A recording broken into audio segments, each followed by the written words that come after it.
കേരള കോൺഗ്രസ് എമ്മിനെ UDF-ൽ എത്തിക്കാൻ ഹൈക്കമാൻഡുമായി ചർച്ചകൾ സജീവമാണ്. ജോസ് കെ മാണിയെ മുന്നിലെത്തിക്കാൻ കേരളത്തിലെ കോൺഗ്രസ് നേതാക്കളാണ് ചർച്ച തുടരുന്നത്. സോണിയയുമായി നേരിൽ സംസാരിച്ചതായാണ് സൂചന.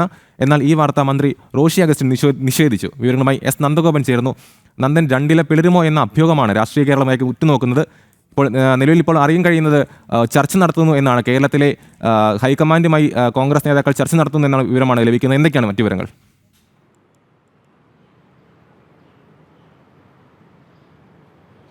അമൽ, ഈ ജോസ് കെ മാണിയും UDF മുന്നണി വിട്ട് പോയതുമായി ബന്ധപ്പെട്ട് നേരത്തെ തന്നെ ഹൈക്കമാൻഡിനും AICC-ക്കും ഒക്കെ കടുത്ത അതൃപ്തിയായിരുന്നു ഉണ്ടായിരുന്നത്. അതായത് പ്രധാനമായും ക്രിസ്തീയ വിഭാഗം പാർട്ടിയിൽ നിന്നും അല്ലെങ്കിൽ UDF-ൽ നിന്നും അകന്നു പോകുന്നു എന്നുള്ളൊരു വിലയിരുത്തലായിരുന്നു AICC-യും ഹൈക്കമാൻഡും ഒക്കെ തന്നെ നടത്തിയിരുന്നത്. ഇതിൻ്റെ പശ്ചാത്തലത്തിൽ ഏത് മുഖേനയും ഏത് വിധേനയും ഈ ജോസ് കെ മാണിയും കൂട്ടരെയും തിരിച്ച് UDF പാളത്തിൽ എത്തിക്കണമെന്നുള്ള നീക്കങ്ങൾ നേരത്തെ ആരംഭിച്ചിരുന്നു. ഇതുമായി ബന്ധപ്പെട്ടിപ്പോൾ ചർച്ചകൾ സജീവമായിട്ടുണ്ട്. സോണിയയുമായി ജോസ് കെ മാണി നേരിട്ട് ചർച്ച നടത്തിയെന്നുള്ള അത്തരം സൂചനകൾ ലഭിക്കുന്നുണ്ട്. അതേസമയം തന്നെ റോഷി അഗസ്റ്റിൻ അത് നിഷേധിക്കുകയുണ്ടായി. എന്നാൽ കേരളത്തിലെ KC വേണുഗോപാൽ അടക്കം കേരളത്തിൽ നിന്നുമുള്ള നേതാക്കളൊക്കെ തന്നെ ഇതുമായി ബന്ധപ്പെട്ട വളരെ സജീവമായി തന്നെ ഹൈക്കമാൻഡുമായി ചർച്ച നടത്തുകയാണ് എന്നുള്ള വിവരങ്ങളാണ് ലഭ്യമാകുന്നത്.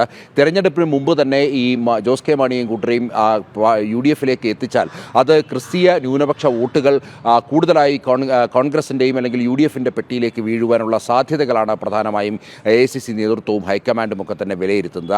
ഇതിൻ്റെ പശ്ചാത്തലത്തിലാണ് ഇപ്പോൾ ചർച്ചകൾ സജീവമായിരിക്കുന്നത്. അതേസമയം പാലയടക്കമുള്ള നേരത്തെ ഉണ്ടായിരുന്ന സീറ്റുകളൊക്കെ തന്നെ വീണ്ടും തിരിച്ചു തരണമെന്നുള്ള ഉപാധികളടക്കം ജോസ് കെ മാണി മുന്നോട്ട് വെച്ചു എന്നുള്ള സൂചനകളും ലഭ്യമാകുന്നുണ്ട്. ഏതായാലും ഇതുമായി ബന്ധപ്പെട്ട ചർച്ചകൾ പുരോഗമിക്കുകയാണ്. അതേസമയം തന്നെ നേരത്തെ സൂചിപ്പിച്ച പോലെ തന്നെ ഇതിൽ തന്നെ ഒരു വിഭാഗത്തിൽ ജോസ് കെ മാണി വിഭാഗത്തിൽ തന്നെ ഒരു വിഭാഗം ഇതിനെ ശക്തമായി തന്നെ എതിർത്ത് രംഗത്ത് വരുന്നുണ്ട്. അത്തരം ചർച്ചകൾ അതിപ്പോൾ നിലവിൽ LDF-മായി മുന്നോട്ട് പോകുന്ന ധാരണകളെ എല്ലാം തന്നെ തകിടം മറിക്കും. നിലവിലുണ്ടായിരിക്കുന്ന മന്ത്രിസ്ഥാനം വരെ നഷ്ടപ്പെടും. അതുകൊണ്ട് തന്നെ അത്തരം ചർച്ചകൾ അത് പാർട്ടിക്ക് ഗുണകരമാകില്ല എന്നുള്ളതാണ് റോഷി അഗസ്റ്റിൻ അടക്കമുള്ള ഒരു വിഭാഗം നേതാക്കളുടെ നിലപാട്.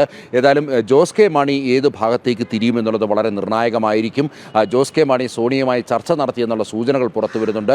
അങ്ങനെ ചർച്ച നടത്തിയിട്ടുണ്ടെങ്കിൽ സ്വാഭാവികമായും തെരഞ്ഞെടുപ്പിന് മുമ്പ്, നിയമസഭാ തെരഞ്ഞെടുപ്പിന് മുമ്പ് UDF പാളയത്തിലേക്ക് ജോസ് കെ മാണിയെ എത്തിക്കുവാനുള്ള നീക്കങ്ങളായിരിക്കണം എന്നുള്ളതാണ് കാണേണ്ടിയിരിക്കുന്നത്. അമൽ, കേരള കോൺഗ്രസ് എമ്മിനെ UDF-ൽ എത്തിക്കാൻ ഹൈക്കമാൻഡുമായി ചർച്ചകൾ സജീവമാണ്. ജോസ് കെ മാണിയും മുന്നിലെത്തിക്കാൻ കേരളത്തിലെ കോൺഗ്രസ് നേതാക്കളാണ് ചർച്ച തുടരുന്നത്. സോണിയയുമായി നേരിൽ സംസാരിച്ചതായാണ് സൂചന. എന്നാൽ ഈ വാർത്ത മന്ത്രി റോഷി അഗസ്റ്റിൻ നിഷേധിക്കുകയും ചെയ്തു.